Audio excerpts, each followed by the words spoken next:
والصلاة والسلام على سيدنا محمد وآله الطاهرين. اللهم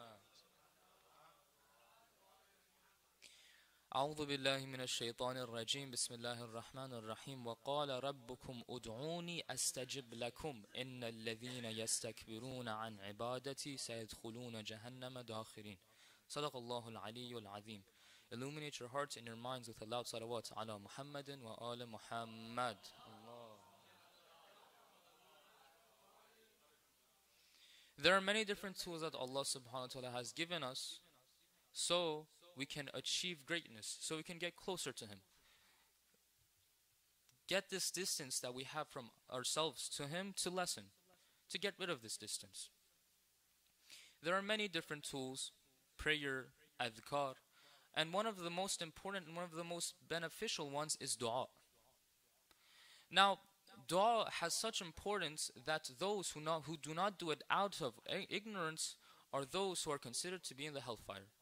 It has been asked from Imam Baqir alayhi salam, what is the best of ibadah? What is the best of actions? What is the best of prayer? The Imam Baqir alayhi salam then replied, the best of ibadah is dua. And the worst of people are those who do not do it out of ignorance, out of this reason that they think they do not need it. And a similar meaning to this hadith, the verse that was recited at the beginning, وَقَالَ رَبُّكُمْ أُدْعُونِي أَسْتَجِبْ لَكُمْ. Allah subhanahu wa ta'ala tells His believers, call to me, ask from me, request from me, أَسْتَجِبْ لَكُمْ, and I will give it to you, and I will give you what you need. وَإِنَّ الَّذِينَ يَسْتَكْبِرُونَ عَنْ عِبَادَتِي سَيَدْخُلُونَ جَهَنَّمَ دَاخِرِينَ. And those who do not ask from me out of ignorance, out of the thought that they do not need it, they're better than getting help from me, they surely are those who will enter the hellfire. We went over some of the reasons why some of our du'as aren't accepted. So Allah sometimes might want to test us. It might be because it's not good for us. Now, these were reasons why Allah subhanahu wa ta'ala does not give us our requests sometimes. Now, just like almost every single ibadah or action there are some manners for dua. For example, prayer. When we do prayer, it is good manners, it is of the adab to wear nice clothes, to put on perfuming. And just as prayer has adab and manners, so does dua. Now, we will be going over some of the adab. The first of which is to have a pure heart. What does this mean? This means that when we talk to Allah subhanahu wa ta'ala and when we ask Him for something, when we request from Him something, it should be from a true heart, from a heart without any distractions. Sometimes when we ask Allah subhanahu wa ta'ala for something, we're always in this thought about something else. We're always attracted by this and that.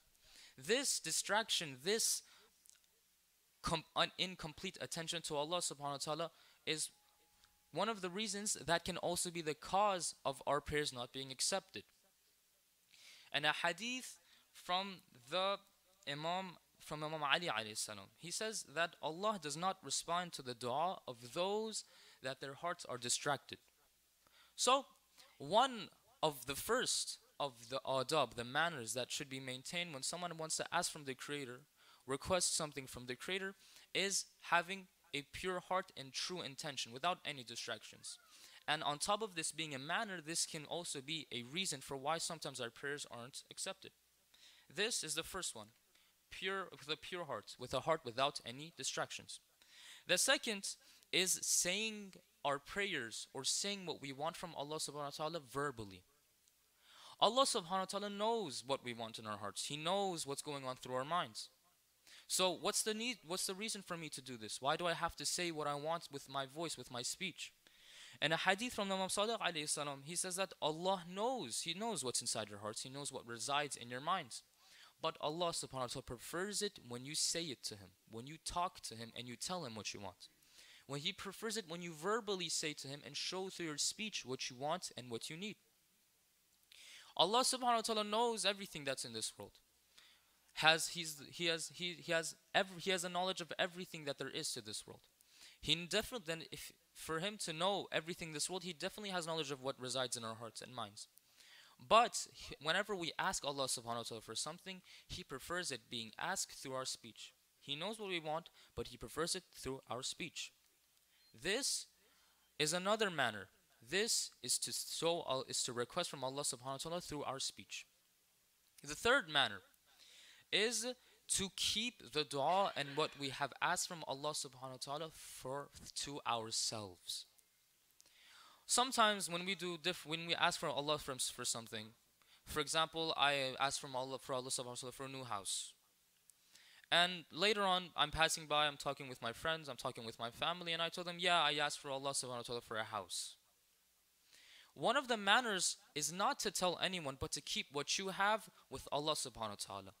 In a hadith from the Imam Ridha alayhi salam, he says that one dua kept to oneself is equivalent to 70 du'as that have been told to everyone else. When I want to ask Allah subhanahu wa ta'ala for something, when I ask Him when I request something from Him, it is good manners for me to keep it between me and Allah subhanahu wa ta'ala, not to share with everyone else. This is the third manner. Another manner, another one of the adab is husn dhan. What does this mean?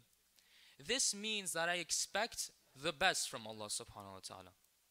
Allah subhanahu wa ta'ala is the all-powerful, the all-giving, the all-merciful. So when I ask something from Allah subhanahu wa ta'ala, it is of the best for me to expect that Allah subhanahu wa ta'ala will give this. It is the best of me to accept that Allah subhanahu wa ta'ala is the all-powerful, and without a doubt He can give it to me. And thus with this certainty that Allah subhanahu wa ta'ala can give me whatever I want, I can achieve husn dhan. So whenever I request something from Allah subhanahu wa ta'ala, it is of the manners and is of the adab for me to be certain that Allah subhanahu wa ta'ala will give it to me. And a hadith from the Imam Sadiq alayhi salam, he says that whenever you do a dua, whenever you request something from Allah subhanahu wa ta'ala, whenever you want something from Allah subhanahu wa ta'ala, imagine and think that this thing that you have requested is right at your doorstep. It's right in front of your doorstep. So whenever I want something from Allah subhanahu wa ta'ala, and I request something from Him, I have to keep this in mind and have this expectation that Allah subhanahu wa ta'ala can definitely do it and He will definitely give it. Not this meaning that I'm better than Allah subhanahu wa ta'ala, He's gonna give it to me because He has to. No, because Allah subhanahu wa ta'ala is the all-powerful and He can do whatever He wants. And because of this, I can be sure that if I ask something from Allah subhanahu wa ta'ala, if I'm talk to Him with a pure heart, then Allah subhanahu wa ta'ala will give it to me certainly. In such a way that Imam Sadiq alayhi salam says that imagine it being at your doorstep. This is called husn dhan. Having the expectation and having the consideration that Allah subhanahu wa ta'ala can and will give what I want. And the fifth is repetition in dua.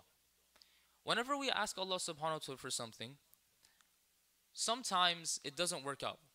Sometimes we have to do it many different times. Repetition in dua is one of the manners. And as we have stated last night, one of the reasons Allah subhanahu wa ta'ala may not accept someone's request right away is to test them.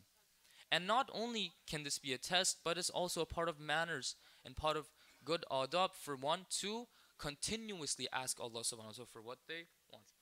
Please recite Allah salawat al Muhammadin wa Muhammad.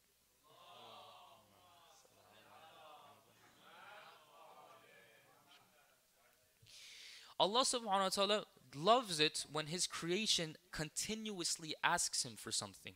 In a hadith we have that Allah subhanahu wa ta'ala loves those who continuously ask, those who are very persistent on what they want.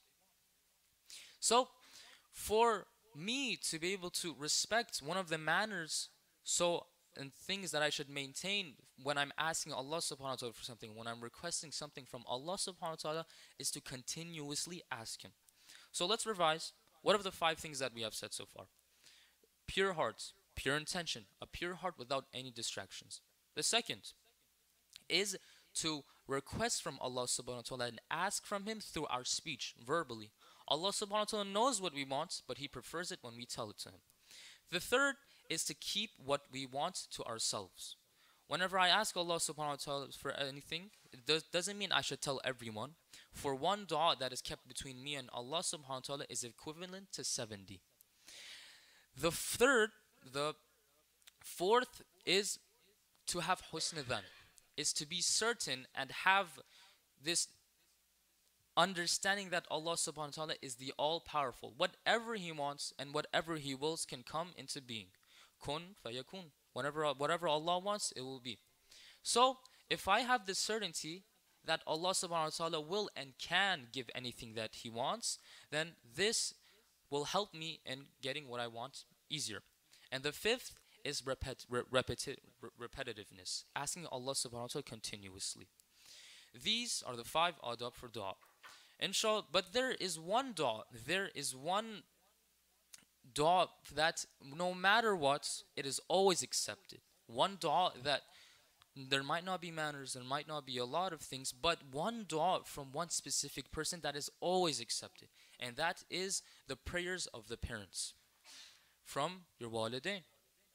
And this prayer from the walidain, this dua from the walidain, has so many benefits.